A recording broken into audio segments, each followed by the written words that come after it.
We're going to go live now to CGTN's Farai Mwakutuya. He's in Harare. Farai?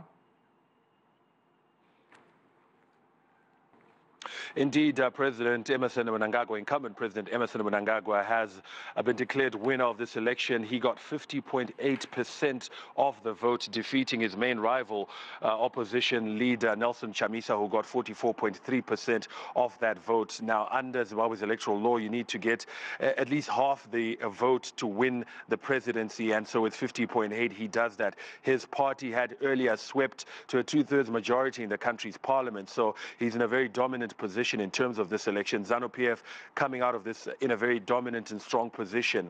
What this also means is that President Mnangagwa, who was finishing off the term of his predecessor, former President Robert Mugabe, now gets his own mandate, his own elected mandate, which he will likely use to push through reforms, to push through a new dispensation that he's been talking about, and talk about pushing Zimbabwe into a new era where it buries the past, breaks from the past, and can get back onto a growth trajectory. Mike. Farai, what's next? I mean, can we expect more clashes? There's been some violence.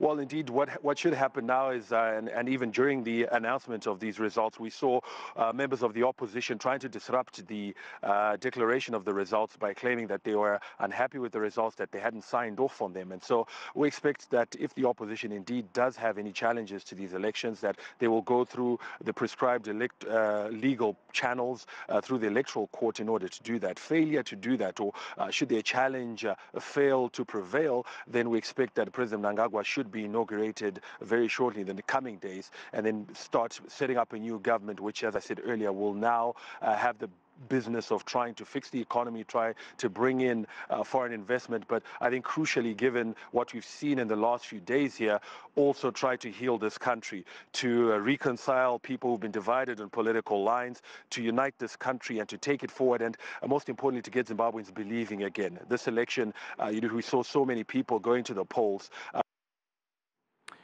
Unfortunately, I believe we lost Farai Mwakutuya there in